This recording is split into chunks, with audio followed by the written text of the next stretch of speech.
Hello guys, welcome to my channel nation should know. Friends, రీసెంట్గా ఒక report వచ్చింది times of India news article నుంచి. Oxfam report ఏమన్నా చేసిందంటే బ్రిటన్ ఇండియా నుంచి దోచుకున్న అమౌంట్ $64 ట్రిలియన్ కంటే ఎక్కువ అనేసి.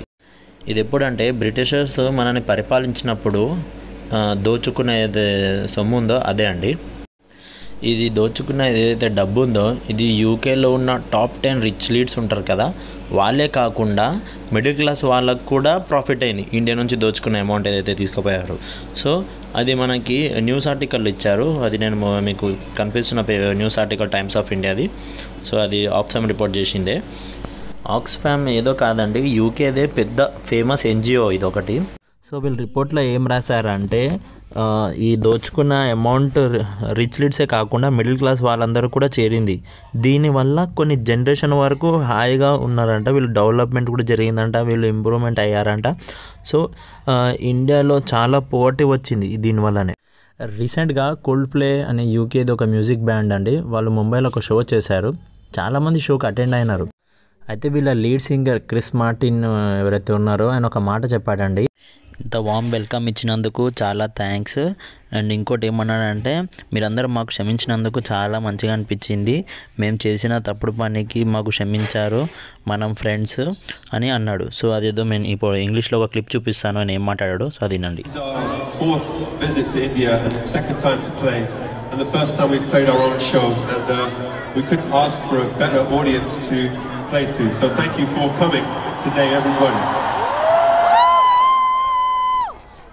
It's amazing to us that you welcome us even though we are from Great Britain. Thank you for forgiving us for all of the bad things Great Britain has done and welcoming us to your home. All the bad things అంటే ఏటో కాదండి, ఈ Jallian Walabagh incident ఏదైతే జరిగిందో అది బెంగాల్లో చర్చలు చేసిన తప్పుడు పనులకు, ఇండియన్ సబ్ కాంటినెంట్కి విడదీసినందుకు, రైట్స్ చేసినందుకు, చాలా క్రూయల్గా చేసినందుకు ఆయన సారీ చెప్పలేడండి, ఆయన క్షమించినందుకు చాలా థ్యాంక్స్ అని చెప్పాడు. సో మనం ఇండియన్స్ నిజంగానే వాళ్ళకు క్షమించామా అండి? యూకే చేసిన దానికి వాళ్ళు చేసిన గవర్నమెంట్ ఇప్పటి వరకు కనీసం సారీ కూడా చెప్పలేదు. ఈవెన్ కనీసం వాళ్ళ యూకే పిఎం అయినా ప్రెసిడెంట్ అయినా ఎవరు కూడా జలియన్ వాలాబాగ్ ఇన్సిడెంట్ కానీ చేసిన అట్రాసిటీస్ మీద కానీ వీళ్ళు కనీసం ఒక మాట కూడా చెప్పలేరు. వాళ్ళు మనకి సారీ కూడా చెప్పలేదు, కానీ వాళ్ళు మాత్రం మనం క్షమించినామనేసి అనుకుంటున్నారు. యూకే వాళ్ళవి కొన్ని కాలనీస్ ఉంటుండే, ఆస్ట్రేలియా కానీ న్యూజిలాండ్ కానీ ఒక యూకే కాలనీసే, కానీ ఇండియాలో చేసిన అత్యాచారం చేయలే అక్కడ. యూకే వల్లనే ఆస్ట్రేలియా అనే ఒక కంట్రీ మంచిగా ఫామ్ అయింది. యూకేలో ఉన్న క్రిమినల్స్ని కొంతమందిని ఆస్ట్రేలియాని పంపించి అక్కడ ఒక కంట్రీగా స్టాండ్ చేసారు. యూఎస్ఏ కూడా యూకే వాళ్ళ సెటిల్ అయింది. కొన్ని కంట్రీస్ని బాగా చూసారు, కొన్ని కంట్రీస్ని మొత్తం స్లేవరీ చేశారు. సో స్లేవరీతోనే నడిపించారనమాట. ఎగ్జాంపుల్ మన ఇండియా, మయన్మార్, ఆఫ్రికన్ కంట్రీస్ ఏవైతే ఉన్నాయో అవి మొత్తం స్లేవరీగా వాడుకున్నారు. ఒక కామన్వెల్త్ సబ్మిట్ ఉన్నప్పుడు యూకేకి అడిగామండి, ఒక జస్ట్ స్లేవరీ కోసమైనా ఒక సారీ చెప్పమంటే నో అపాలజీ అని చెప్పారండి.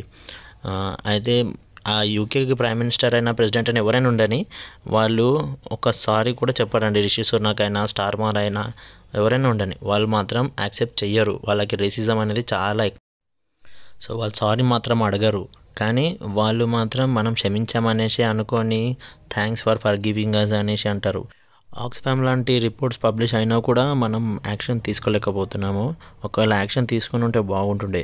ఎందుకంటే జర్మనీ జూయిష్ మీద అత్యాచారం చేసినారు, అది తెలిసిన సత్యమే. అండ్ బ్రిటన్ కూడా ఇండియన్స్ మీద చేశారు చాలా అత్యాచారాలు. అయితే జర్మనీ బిలియన్స్ ఆఫ్ డాలర్స్ ఇచ్చింది ఇజ్రాయెల్కి. తక్కువ పాపులేషన్ ఉన్న కంట్రీస్కి రీసెంట్గా October 7th ఇజ్రాయెల్ పైన జరిగిన అటాక్ గాజా నుంచి జరగడం. సో జర్మనీ దానికి అప్పుడు $27 మిలియన్ ఇచ్చింది హాలోకాస్ట్ సర్వైవల్ కోసం. జర్మనీ చాలాసార్లు సారీ చెప్పింది ఇజ్రాయెల్కి, అండ్ అలాగే వాళ్ళకి చాలాసార్లు అమౌంట్ కూడా ఇచ్చిందండి. కానీ వాట్ అబౌట్ యూకే? మన దగ్గర నుంచి more than $64 ట్రిలియన్ తీసుకుంది. యాజ్ ఎ యునైటెడ్ నేషన్ కనీసం హ్యూమన్ ఎలిమెంట్ అయినా చూపించలేదండి. కనీసం సారీ చెప్పడము, లేకపోతే వాళ్ళు పశ్చాత్తాపం కూడా పడతలేదండి మన మీద ఇన్ని అట్రాసిటీస్ చేసిన తర్వాత కూడా.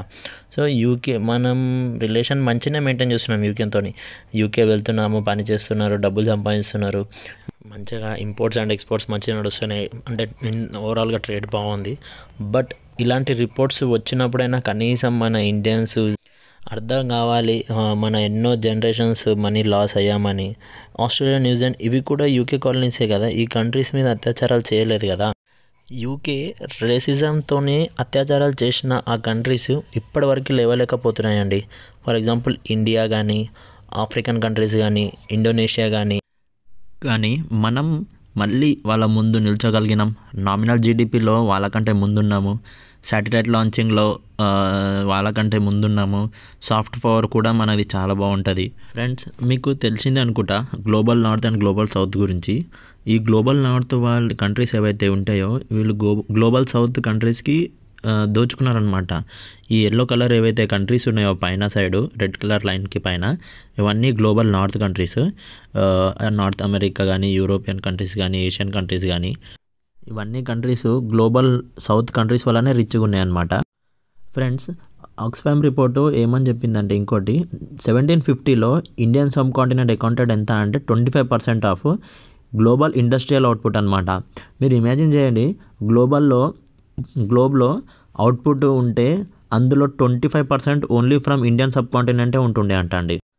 అయితే 1900 వచ్చేసరికి 25% నుంచి 2%కి అయిపోయిందండి. సో చూడండి మీరు, వాళ్ళు ఎంతగానో మనల్ని దోచుకున్నారో.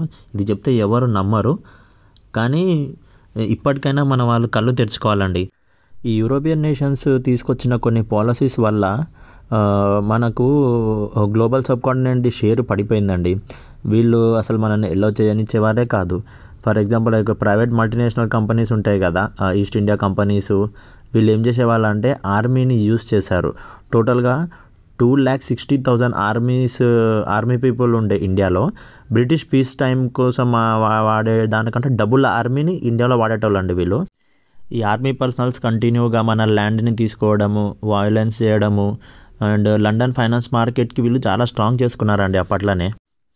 1830 నుండి 1920 వరకు 3.7 మిలియన్ పీపుల్స్ని వీళ్ళు ట్రాన్స్పోర్ట్ చేసుకున్నారండి. ఎట్లా అంటే ఇండియన్స్ని కానీ, చైనీస్ని కానీ, ఈ ఆఫ్రికన్ పీపుల్స్ని కానీ, జపనీస్ పీపుల్ని కానీ వీళ్ళు ట్రాన్స్పోర్ట్ చేసుకున్నారు వీళ్ళ వర్క్ కోసం, మైన్స్లో వర్క్ చేయడానికి, ఇన్ఫ్రాస్ట్రక్చర్ చేయడానికి. ఇన్ఫ్యాక్ట్ చెప్పాలంటే క్యాస్ట్ సిస్టమ్ తీసుకొచ్చింది కూడా వీళ్ళే అండి.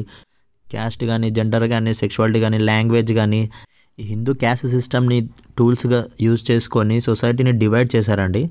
ఇలా డివైడ్ చేసి రూల్ చేశారు. సో ఇది కూడా ఆక్స్ఫామ్ రిపోర్ట్లో రాసి ఉన్నదండి. సో ఇదైతే మన నుంచి దోచుకున్నారో దీని ప్రభావం ఇప్పటికీ మనకి కనిపిస్తుందండి. పూరగా ఉండడం, శాలరీ తక్కువ, హంగర్తో కొంతమంది హెల్త్కి ఇష్యూస్ రావడము, డెవలప్మెంట్ తక్కువ ఉండడము, ఎడ్యుకేషన్ తక్కువ. సో ఈ 200 years నుంచి కోల్పోయింది ఇప్పటివరకు రావాల్సింది చాలా ఉన్నది. బట్ ఓవరాల్గా వాళ్ళు ట్రేడ్ రిలేషన్ బాగానే ఉంది. కానీ ఇండియా వాళ్ళతో ఒక అపాలజీ అడిగితే బాగుంటుండే, ఎందుకంటే దానివల్ల ట్రేడ్ రిలేషన్ కూడా డిస్టర్బెన్స్ కావచ్చు.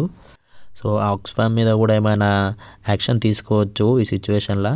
సో చూద్దాం ఇండియా ఎలా రిలేషన్ మెయింటైన్ చేస్తుందో, అడుగుతుందో లేదో అనేది. నేను వీడియోని ముగిస్తున్నాను. Thank you. జై హింద్. భారత్ మాతాకి జై.